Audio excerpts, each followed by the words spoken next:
Hi guys, share ko lang sa inyo yung nangyari sa aking coins app. Kasi matagal ko na guys na hindi tinitingnan ang aking coins application. Siguro mga last ko to na sinilip ay mga 2 to 3 years ago na.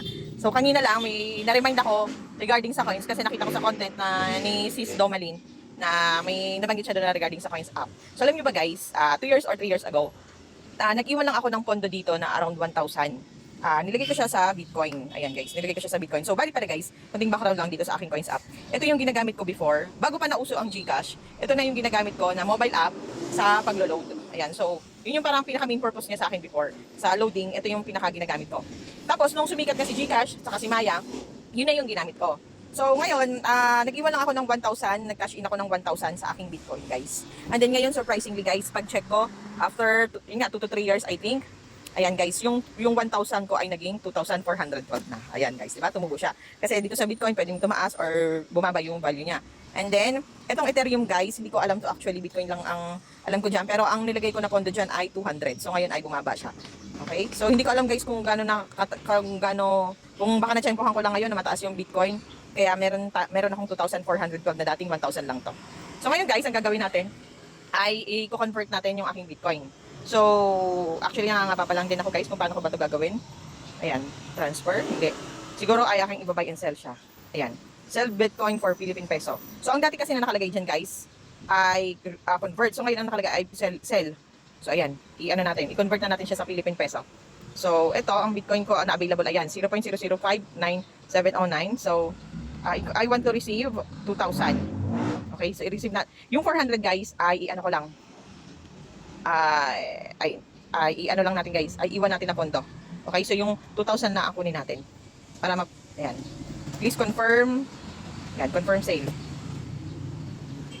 Ayan, 2,000 has been added to your balance. Please check your page transaction history for details. Ayan na guys. Okay, so naiwan sa Bitcoin ko. Ang bilis, no?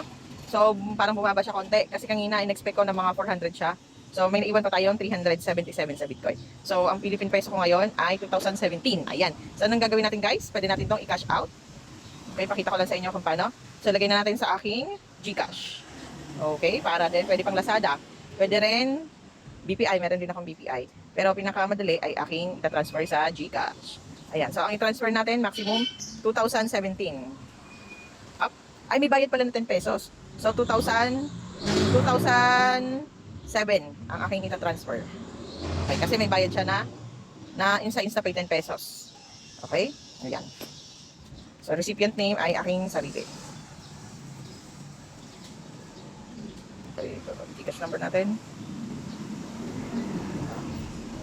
Double check daw. Ayan, so nakareceive tayo ng authentication code has been sent to your email address.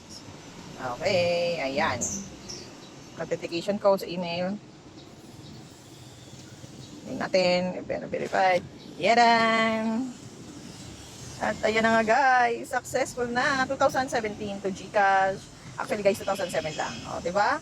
Ang galing guys. Nakalimutan ko na actually na may pera ako dito guys sa Bitcoin. So, thank you kay Sis Domalin sa kanyang content.